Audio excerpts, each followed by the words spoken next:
good friend of the program from Sports Illustrated, Albert Breer, back on. Yeah. How you doing, Albert?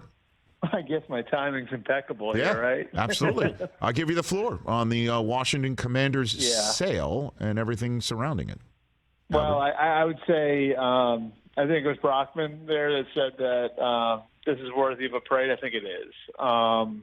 This guy is very well respected in NFL circles. He was actually previously vetted. He was a finalist for the Broncos, and obviously didn't wind up winning in that case. But somebody I think like NFL owners wanted as part of their club. He's been an owner before. He's a co-owner of the Sixers, owner of the Devils. So he's got experience and has sort of swam in these waters for some time now. And, I think you're right, too, Rich, to mention the possibility that this could open the door for the team itself to play its games in D.C. again. I know that RFK site has been one that's been one of much consternation, over the last, 10 years or so, and whether or not that would open up again for a football stadium. My understanding is that if the sale went through, that it probably would open up again. And so this could lead to the Commanders moving back into the District of Columbia. I think it changes the dynamic of who the team is. This could lead to a Super Bowl eventually being played in D.C. I'm sure some of your listeners are too young to remember it, but I know when I was growing up, Rich, the Redskins weren't quite the Yankees, right? But they were maybe the next level down. They were that level, of brand name, kind of flagship franchise of their sport. You know what I mean? Winning Super Bowls with 3 different quarterbacks when I was a kid. I think that this is a home run for the fans of the District of Columbia. I think this is the right owner. He's native to the area. He went to, I think he's from Chevy Chase, Maryland, went to high school in D.C. This is a game changer for what was one of the flagship franchises in the league 25 years ago. And I think the price is interesting too, because some of the concern from other owners was that Snyder wasn't going to sell because he wasn't going to be able to get his number. And his number initially was $7 billion. My understanding was that recently got lowered to $6.5 billion. That he's doing this for $6 billion, I think is gotta be create a huge sigh of relief for the other owners, because one thing about Josh Harris, he wasn't going to do a bad deal, and so he wasn't going to overreach, and I think that this is probably the right price for the team. Well, and you're not wrong in terms of what this franchise once was. I mean, in the Gibbs era and winning 3 Super Bowls with 3 different quarterbacks, and I went to a game at the old RFK, a Cowboys-Redskins game, and I sat 2 rows from the front, 2 rows in on the upper level of RFK over an end zone. You want to talk about an old stadium. I truly did feel it shake. If there was a ball thrown into the end zone, I had to get up and lean over the edge to see it because it was overhanging the end zone. Fans were, this is how long ago it was, fans were hanging Danny White in effigy in the parking lot because they hated the Cowboys so damn much. But then I went to FedEx Field and saw a game from the same seats because it was a season ticket holder. And 2 rows from the front of the top bowl of the stadium, I felt like I was watching the game from Delaware. And fans there just, I don't believe, have ever enjoyed the experience of going to the new stadium and being in the new stadium. That looked like the world's largest air bill, quite frankly, when you approached it. And I was going to go erector set, but that works too. Right, and then of course the owner and the way he conducted himself locally, and the radio stations that he owned, and the way that they would handle anybody who dissented, and things of that nature. And then of course the team kind of falls off from its winning ways. This is going to be monumental. I think fans are going to celebrate like the house just landed with Dorothy in it. You know what I mean? And they should. And I don't think it's hyperbole to say that. I mean, Dan Snyder may have done more damage to that franchise than any single person has done to any franchise in modern American sports history. I mean, wow, you got Donald Sterling. You're talking about. Be careful. I mean, I mean, but the Clippers were. But what were the Clippers before he got there? You know what I mean? I see. This was I guess you get your rarefied air of like the Celtics and the Yankees and the Canadians and the Lakers, and they weren't quite that. But like again, like the next, like I would say maybe like the level of like the Dodgers, right? Like that level, like. It's just where this franchise was. We've got a full generation now. I mean, kids now don't understand that. Don't know what this franchise was. When he bought them in 1999, and what they had been, and I think that there are a lot of people in the NFL that believe that's what they can be again. This is an important market. That was a regional team too. I mean, like that was. You had fans in Virginia, North Carolina, and Tennessee, and obviously things have changed. There are teams in those areas now. Yes. But this is a powerful, powerful brand. And, I think the owners really wanted to have somebody there who could have a chance to revive that brand. And I think they believe that Josh Harris is the guy to do it. And, they were comfortable with, him buying. If the Waltons hadn't come along, I think the other owners would have been very comfortable with Josh Harris buying the Broncos last year. So I think they got to be overjoyed that not only do they have somebody like that, but a guy who's an area native, and has that sort of investment, just from an emotional standpoint to the area coming in. Albert Breer from Sports Illustrated here on the Rich Eisen Show. Okay, give me your latest reporting on Rodgers, Jets, Packers. What do you got for me? Sure. I mean, I we've talked about this. Like, I stand by like what I've said. Like, I think this thing is on the doorstep, and whether it gets done tomorrow or at the draft, I think is sort of up to Mark Murphy and Woody Johnson. I know it's weird to bring up those names, but I do think like the general managers and the coaches are at a point now where they've sort of worked this, and it's going to come down to optics in a certain way. I think the second round pick this year, I think that there's some level of agreement in that. And then, I think there's going to be a high pick in 2024. And the question is going to be like, what sort of conditions do you have on that? How's that pick dressed up? And the reason why optics are important here, I mean, I think after what Denver went through last year with Russell Wilson, the Jets want some protection against that happening, right? And the Packers want to, be able to say, like, we got good value for a guy who might be the best player in the history of our franchise, or is certainly up there, especially after, what happened with Brett Favre, where although they came out of it okay, there was some egg on their face that he wound up with the Vikings, So I think, for two guys, in Mark Murphy and Woody Johnson, who are sort of the long-term stewards of these teams and who were involved in the Favre trade 15 years ago, a lot of this is going to boil down to how do we come out of this, at being able to claim to our fans, we got to win here, and come out of it in a place where we're going to be in a good shape, not just for the next couple of years, but for the next 5 or 10 years. And so, again, like Woody wants to protect, I think, against that being the 5th pick or the 10th pick overall if Rodgers were to get hurt or there was some sort of downturn in his play. And I think Murphy wants to come out of this, being able to say, like, we got full value for, a player who's, going to be a Pro Football Hall of Fame. But I mean, let's just brass tacks it, and I'm sure they are as well. Mm-hmm. I mean, we're not talking about Rodgers at age, 29. We're talking about him at age 39, and we're not talking about, Rodgers is kind of tugging at his own heartstrings about staying put. He's announced his intention to leave, and he also said he was 90% retired and before he went into his retreat, where he spent some time with his thoughts about retiring and not, and what have you. So if you're the Jets, you hear all this, and you're like, really, a one no matter what he does this year, for sure? I mean, and the Packers can push back and say, he is 39 and he did do this and that, the other thing, but he's still Aaron freaking Rodgers and he's a hell of a lot better than Zach Wilson. How can they not come back? Maybe that's why it is on the 1 inch line, because let's just do it. Figure out what it is.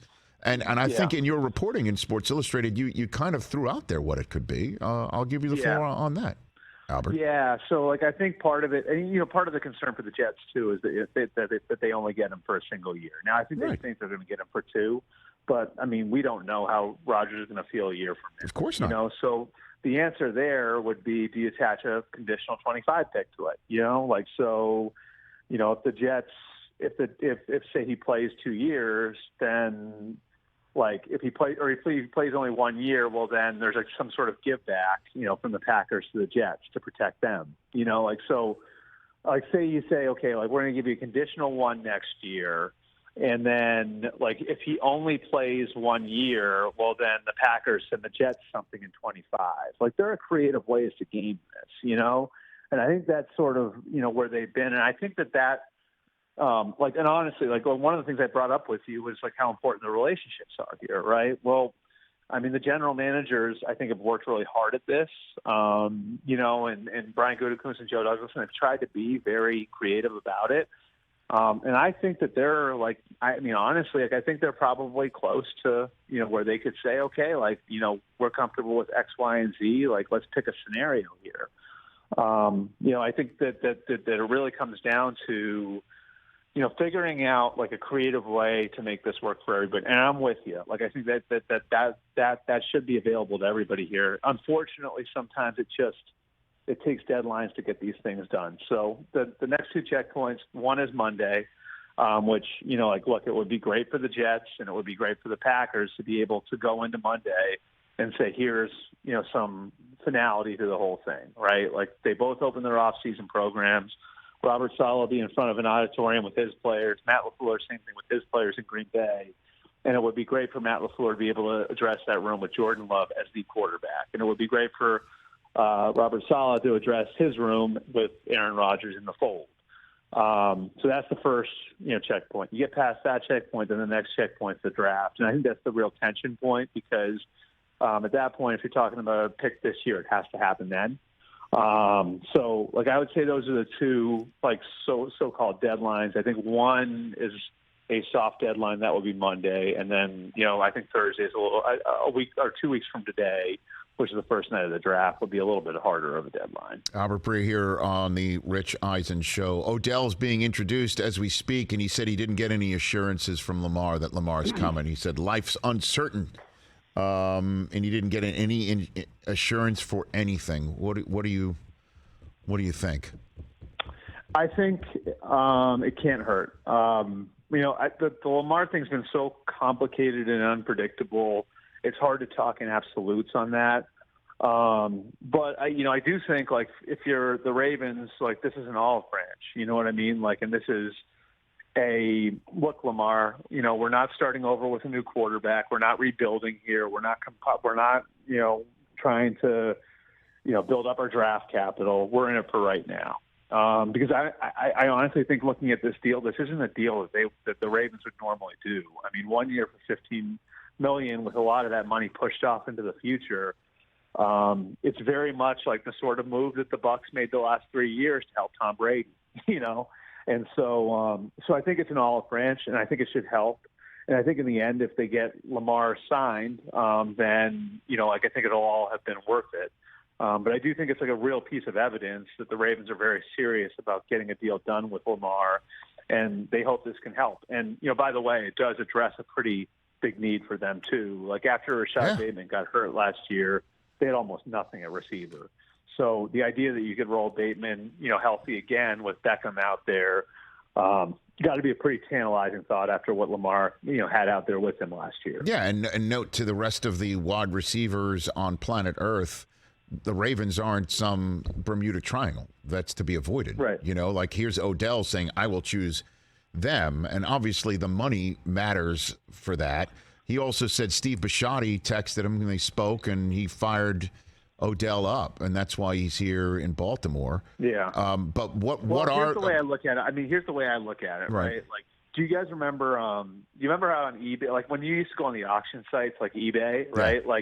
You could see there'd be something up there, and then I think there was a button that said "Buy Now." Yes. You know what I mean? Where if you wanted to kind of skip the bidding process, there's a price what. I feel like that's sort of what the Ravens did here.